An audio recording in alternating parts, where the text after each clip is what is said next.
So this is one of the lessons that I had asked you to come and see Mr. V for after you were done taking notes for U3N3 ionic compounds. And so the first one we're going to talk about is the relationship between lithium and chlorine. And in order to do that, we need to go back and look at the Bohr models for lithium and for chlorine. So the Bohr model for lithium and for chlorine, so we need to remember that lithium itself is a metal. It's on the left side of the periodic table. It has an atomic number of 3. It has a mass number of 7, which gives us 3 protons, 4 neutrons, and 3 electrons.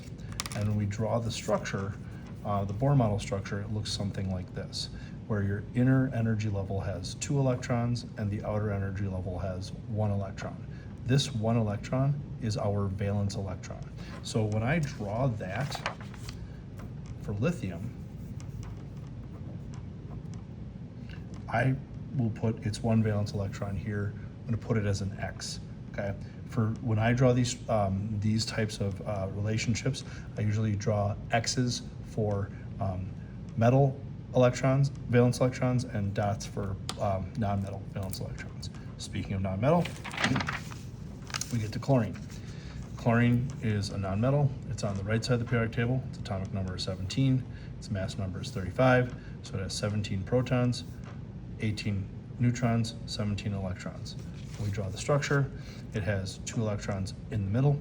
It has 1, 2, 3, 4, 5, 6, 7, 8 electrons around the second energy level, and then the third energy level, 1, 2, 3, 4, 5, 6, 7 electrons. So it has 7 valence electrons. So we have lithium with 1 valence electron and chlorine with 7 valence electrons. Okay, like so. Now, because we are talking about ionic compounds,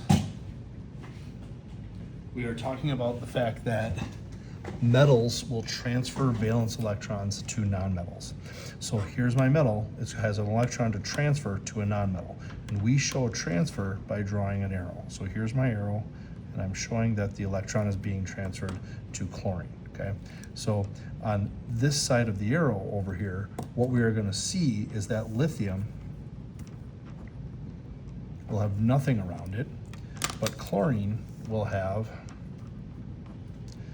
its original 7 valence electrons plus that actual electron that it collected from lithium. Now, let's go back and look at these Bohr model structures for a moment, one more time. So one of the reasons why atoms bond is to create a more stable arrangement of electrons, and another reason why atoms bond is to lower their potential energy. This structure right here, lithium, has a lot of potential energy because it's not at its most stable arrangement of electrons. But when it loses this electron right here, it now has an energy level, that first energy level that can only hold 2 electrons. That first energy level has as many electrons as it can possibly have.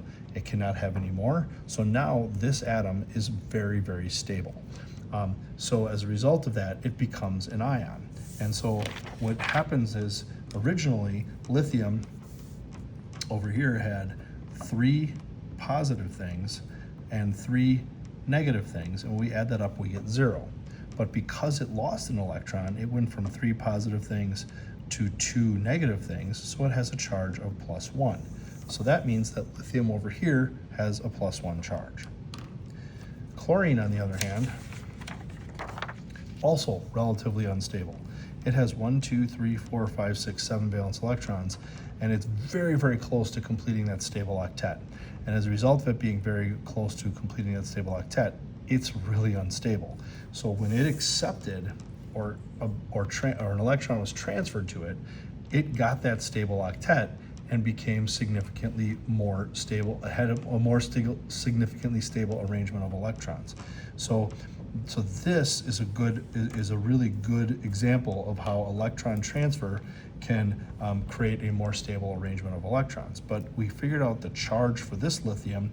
We did not figure out the charge for chlorine yet. So originally, chlorine had 17 protons plus 17 electrons, which equals a 0 charge. but now it has 17 protons and 18 electrons for a charge of -1. So this becomes -1.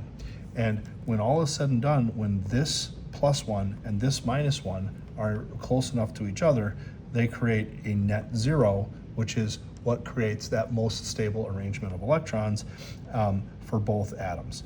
So this atom here has a stable octet, and this atom here has a full energy level, which for ease of explanation, we're going to say is a stable octet as well.